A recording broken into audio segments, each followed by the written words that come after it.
Hello friends, welcome to एडुसाइड ईच classes. तो आज हम फ्रेंड्स अपना डीएलएड का फर्स्ट सेमेस्टर का जो कि बाल विकास और उनके सीखने की प्रक्रिया का जो फर्स्ट पेपर है फ्रेंड्स, तो उसका बहुविकल्पी प्रश्नों को आज हम यहाँ पर देख लेते हैं। तो चलिए फ्रेंड्स, पहले प्रश्न को देख लेते हैं और जल्दी से हम इसको ऐसा रिवीजन प्रैक्टिस कर लेते हैं। ठीक है, तो मनुष्य को जो कुछ भी बनना होता है प्रारंभ के 4-5 वर्ष में बन जाता है। यह कथन किसका है? तो फ्रायड महोदय का है। ठीक है फ्रेंड्स, बालक प्रथम 6 वर्षों में बाद के 12 वर्षों का वर्षों का दुना सीख लेता है। यानी किसने कहा है? बालक प्रथम 6 वर्षों में बाद के 12 वर्षों का दुना सीख लेता है, मतलब दो गुना सीख लेता है। वो किसने कहा है?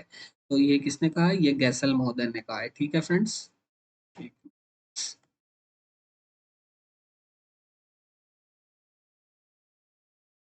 शैशवावस्था सीखने का आदर्श काल है, कहा किसने है? वैलेंटाइन ने कहा है। काम समस्त जीवन का नहीं तो किशोरावस्था का अवश्य ही मूल्य तत्व है, कथन है किसका? रॉस का। रॉस के अनुसार बाल्यावस्था की सबसे प्रमुख विशेषता है, कौन सी विशेषता है? तो शारीरिक और मानसिक स्थिरता है, कि जिज्ञासा की प्रबलता है, कि समूह प्रवृत्ति की प्रबलता है, कि संवेगों पर नियंत्रण है। तो शारीरिक और मानसिक स्थिरता है। ठीक है। बालक के नैतिक विकास का तात्पर्य उसका किससे है फ्रेंड्स? सामाजिक विकास से है, कि शारीरिक विकास से है, कि धार्मिक विकास से है, कि चरित्र विकास से है? तो चरित्र विकास से है। ठीक है फ्रेंड्स। किशोरावस्था को किस विद्वान ने उथल पुथल की अवस्था कहा है? फ्रेंड्स, हमने अति लघु उत्तरीय प्रश्न में भी हम लोगों ने देखा है, तो स्टैनले हॉल ने कहा है। ठीक है फ्रेंड्स। एक ऐसी मानसिक प्रक्रिया जिसमें बालक व्यक्ति किसी नई परिस्थिति का सामना करने अथवा किसी समस्या का समाधान करने में अपने पूर्व अनुभव का प्रयोग करता है, कहलाता है क्या? कहलाता है फ्रेंड्स? कल्पना कहलाता है, आत्मसातन कहलाता है, या समंजन कहलाता है, या चिंतन कहलाता है? तो चिंतन कहलाता है। ठीक है फ्रेंड्स। वॉटसन ने प्राथमिक संवेग के सिद्धांत के अंतर्गत शिशुओं के भीतर जन्म से ही विद्यमान कितने संवेगों को बताया है? तो कितने संवेगों को बताया है? 3 संवेगों को बताया है फ्रेंड्स। ठीक है। संवेग व्यक्ति की उत्तेजित अवस्था है, कथन दिया है किसने? किसने यह कथन दिया है? तो रॉस ने दिया है, यूंग ने दिया, वुडवर्थ ने दिया, या स्किनर ने दिया है? तो वुडवर्थ ने दिया है। ठीक है फ्रेंड्स। संवेगों की संख्या कितनी है? संवेगों की संख्या कितनी बताई गई है? 14 बताई गई है। चरित्र आदतों का पुंज है, कथन किसका है? यह कथन किसका है? डमविल का कथन है, कि क्रो व क्रो का है, कि स्माइल का है, कि रॉस का है? तो स्माइल का कथन है। चरित्र आदतों का पुंज है। बालक के आत्म केंद्रित व्यवहार का आरंभ किस उसकी निम्नलिखित अवस्था में होता है? कौन सी अवस्था में आत्म केंद्रित व्यवहार करता है बालक? तो शैशवावस्था की अवस्था में आत्म केंद्रित व्यवहार करता है बालक। मूल प्रवृत्तियों की संख्या कितनी है? मूल प्रवृत्ति कितनी है? तो 14 संवेग है। ठीक है फ्रेंड्स। संवेग सभी प्रकार के विकास की रीढ़ है, कथन किसका है? पावलाव का है, स्किनर का है, मैकडूगल का है, कि गैरेट का है? तो इवान पावलाव ने संवेग सभी प्रकार के विकास की रीढ़ है, ये कहा है। ठीक है फ्रेंड्स। निम्न में से कौन सा प्रकार मनोवैज्ञानिक है? तो बहिर्मुखी मनोवैज्ञानिक है, कि सिद्धांतिक, की भक्तिहीन, की राजनैतिक? तो बहिर्मुखी जो है ये मनोवैज्ञानिक है। रिचमर ने कितनी तरह के व्यक्तित्व बताए हैं? तो 4 प्रकार के व्यक्तित्व रिचमर ने बताया है। पहला है डिपेंडेंट, टी से डिपेंडेंट, आई से इंडिपेंडेंट, और कन्फर्मिस्ट पर्सनालिटी, और अचीविंग पर्सनालिटी। ठीक है फ्रेंड्स, इसको याद रखिएगा। इसको मैंने शॉर्ट फॉर्म में यहाँ लिख दिया है। डी से डिपेंडेंट, आई से इंडिपेंडेंट व्यक्ति पर्सनालिटी, डी से डिपेंडेंट पर्सनालिटी, आई से इंडिपेंडेंट पर्सनालिटी, सी से है कन्फर्मिस्ट पर्सनालिटी, और ए से है अचीविंग पर्सनालिटी। ठीक है। कृष्णमण ने 4 तरह के व्यक्तित्व को बताया है। ठीक है। आत्म केंद्रित व्यक्तित्व, आत्म केंद्रित व्यक्ति का व्यक्तित्व होता है कि कैसे होता है? अंतर्मुखी होता है। ठीक है फ्रेंड्स। कल्पना की सामग्री स्मृतियां है, कथन किसका है? बोरिंग का है, गेट्स का है, कि रॉबर्न का है, कि मैकडूगल का है? तो बोरिंग व अन्य का है। ठीक है फ्रेंड्स। जिस कल्पना में व्यक्ति दूसरों के विचारों के आधार पर नए विचारों की कल्पना करने लगता है उसे क्या कहते हैं? उसे सृजनात्मक कल्पना कहते हैं, या कार्य साधक कल्पना कहते हैं, या सौंदर्यात्मक कल्पना कहते हैं, उसे उत्पादक कल्पना कहते हैं। ठीक है फ्रेंड्स। चिंतन के साधनों में एक है कौन? संकेत, रटना, गुण का विश्लेषण, या सामान्यीकरण? तो संकेत है चिंतन का साधन। चिंतन के साधनों ने साधनों में से कौन सा है, ये संकेत है, ठीक है। चिंतन मानसिक क्रिया का ज्ञानात्मक पहलू है, कथन किसका है, रॉस का है, वुडवर्थ का है, वैलेंटाइन का है कि मैक्डूगल का है, तो रॉस का है, ठीक है। जीन प्याजे ने बालकों के संज्ञानात्मक विकास की कितनी अवस्थाओं में वर्णन किया है, तो कितनी अवस्थाओं में वर्णन किया है, 4 अवस्थाओं में संज्ञानात्मक विकास को वर्णित किया है। वह मानवीय योग्यता जिसके द्वारा व्यक्ति किसी नवीन रचना या विचार को प्रस्तुत करता है कहलाता है, क्या कहलाता है, क्रिएटिविटी यानी सृजनात्मकता। बुद्धि वह शक्ति है जो हमें समस्या का समाधान करने और उद्देश्यों को प्राप्त करने की क्षमता देती है। उपरोक्त कथन किसका है, रॉबर्न का है कि टर्मन का है कि वुडरो का है कि बिने का है, तो वुडरो का है, ठीक है फ्रेंड्स। यदि किसी बालक की शारीरिक आयु यानी कि देखिए यहाँ पर बुद्धि लब्धि का जो सूत्र है फ्रेंड वही लगेगा, तभी ये आपका आईक्यू लेवल यानी बुद्धि लब्धि प्राप्त हो जाएगी। यानी कि शारीरिक आयु कितनी है, 10 वर्ष, और मानसिक आयु कितनी है, 12 वर्ष। तो बुद्धि लब्धि का सूत्र बराबर क्या होता है, मानसिक आयु बटे वास्तविक आयु गुणे 100, ठीक है। तो मानसिक आयु कितनी है, 12 वर्ष, और वास्तविक आयु कितनी है हमारी, 10 वर्ष। तो दोनों को 12 वर्ष को ऊपर रख देंगे, 10/10 वर्ष करके गुणे 100 करके 10 से 100 को काटेंगे तो एक जीरो उठा के 12 में ऐड कर देंगे तो 120, यानी कि बी आंसर हमारा सबसे सही है, ठीक है। 120 होगी बुद्धि लब्धि। प्रथम मनोवैज्ञानिक प्रयोगशाला की स्थापना किसने की थी, तो किसने की थी, सिगमंड फ्राइड ने, वुंट ने, थॉर्नडाइक ने, पावलोव ने, तो वुंट ने की थी प्रथम मनोवैज्ञानिक प्रयोगशाला, वुंट ने की थी। बुद्धि के द्विकारक सिद्धांत के प्रतिपादक किसने कौन है, तो स्पीयरमैन है, ठीक है। निम्नलिखित में से कौन सा परीक्षण व्यक्तित्व का मापन करता है, तो टीएटी यानी टीचर परसेप्शन टेस्ट, ठीक है। व्यक्तित्व व्यक्ति में उन मनोशारीरिक अवस्थाओं का गतिशील संगठन है जो उसके पर्यावरण के साथ अद्वितीय सामंजस्य निर्धारित करता है, कौन कहा है, तो गार्टन ऑलपोर्ट ने कहा है, ठीक है फ्रेंड। टीएटी से व्यक्तित्व का कौन सा गुण मापा जाता है, तो व्यक्तित्व का मापा जाता है, क्योंकि ये व्यक्तित्व परीक्षण है, ठीक है। स्प्रिंगर के कितने प्रकार से व्यक्तित्व बताए हैं, स्प्रेंगर ने कितने प्रकार के व्यक्तित्व बताए, तो 6 प्रकार के व्यक्तित्व बताए हैं, ठीक है। जीन प्याजे ने बालक के संज्ञानात्मक विकास की कितनी अवस्था बताई है, तो 4 अवस्था बताई है, ठीक है फ्रेंड। जनन द्रव्य की निरंतरता के निगमन के प्रतिपादक थे कौन, वीजमैन थे, ठीक है। जैव सांख्यिकी नियम यानी लॉ ऑफ बायोमेट्री के प्रतिपादक कौन थे, तो मेडल थे, लैंडमार्क थे, गाल्टन थे, ये वुडवर्थ थे, तो गाल्टन महोदय थे, ठीक है फ्रेंड्स। वंशानुक्रम की अपेक्षा वातावरण का प्रभाव व्यक्तित्व पर अधिक पड़ता है, किसने कहा है, फुले ने कहा है, ठीक है फ्रेंड्स। सामान्य समान को ही जन्म देता है, नियम किसका है, प्रत्यागमन का नियम है, जैविक सांख्यिकी का नियम है कि समानता का नियम है कि विभिन्नता का नियम है, तो समानता का नियम है, ठीक है फ्रेंड्स। व्यक्ति वंशानुक्रम एवं वातावरण के एकीकरण की उपज है, कथन किसका है, क्रो एवं क्रो का है, ठीक है।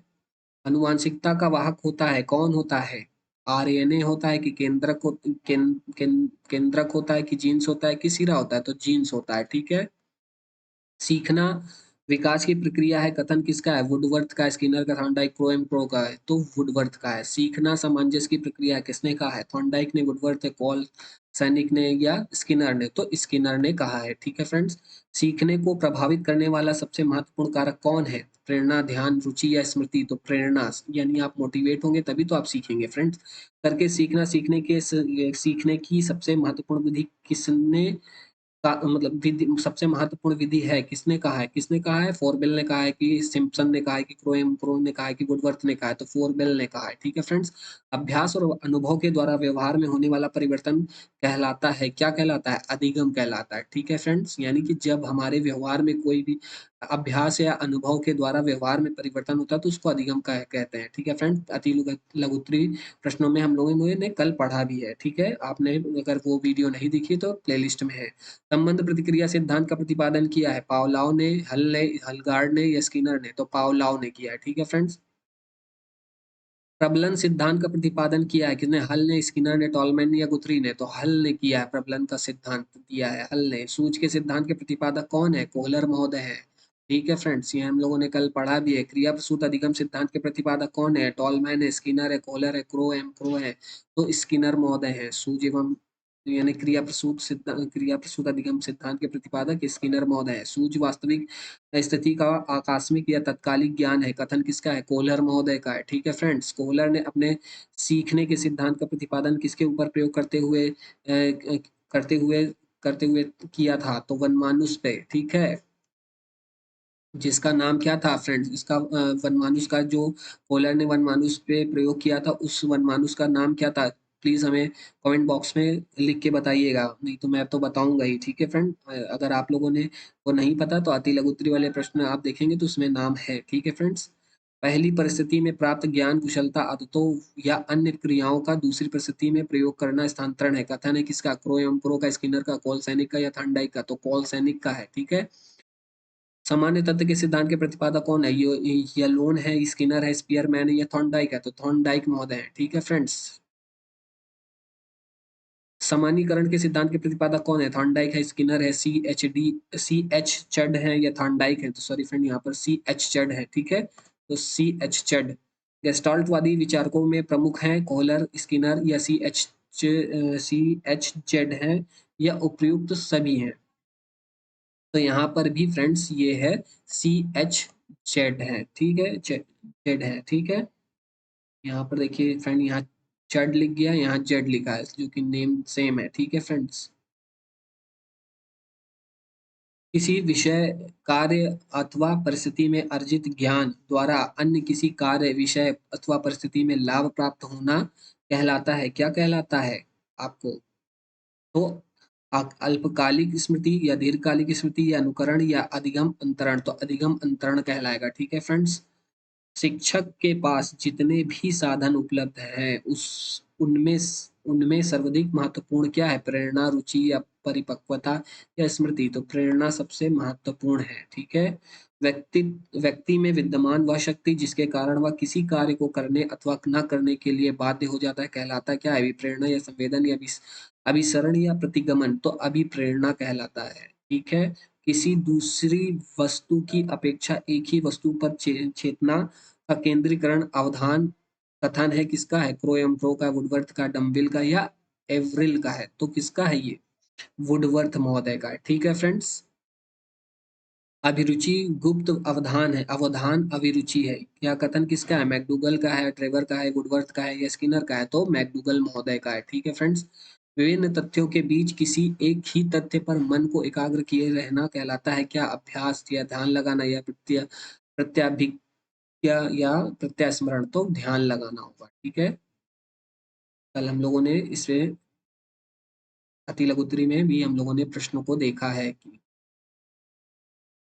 ऐसी मानसिक प्रक्रिया जिसमें व्यक्ति पूर्व में धारण याद किए गए सामग्री को पुनः स्मरण करने में असमर्थ हो जाता है, कहलाता है विस्मरण कहलाता है। ठीक है फ्रेंड, विस्मरण का भी प्रश्न पूछता है यूपी टेट में भी, तो कल हम लोगों ने अति लघुत्तरी में भी देखा है।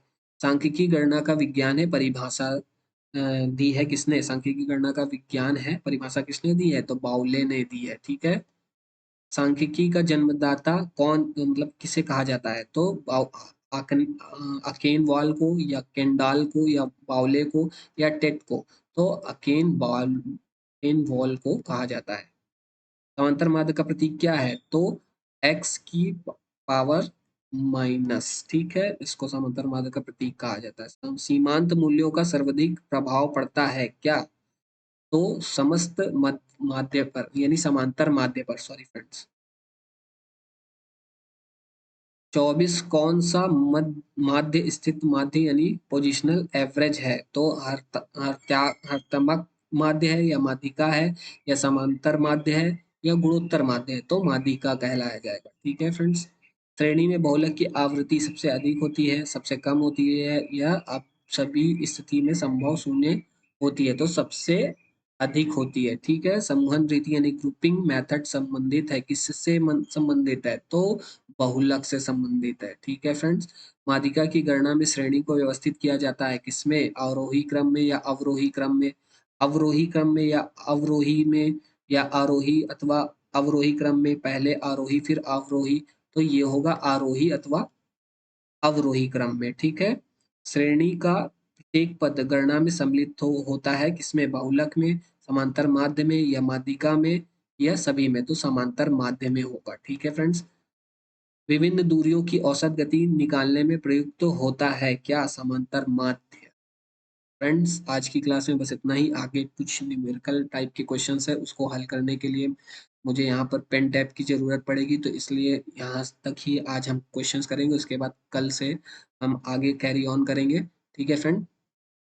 तो आज की क्लास अगर आपको पसंद आई हो तो लाइक शेयर सब्सक्राइब जरूर कीजिएगा चैनल को, और जो भी अपना फीडबैक हो तो उसको कमेंट बॉक्स में जरूर दीजिएगा। ठीक है फ्रेंड्स, कल हम इसको आगे कंटिन्यू करेंगे। ठीक है, थैंक यू।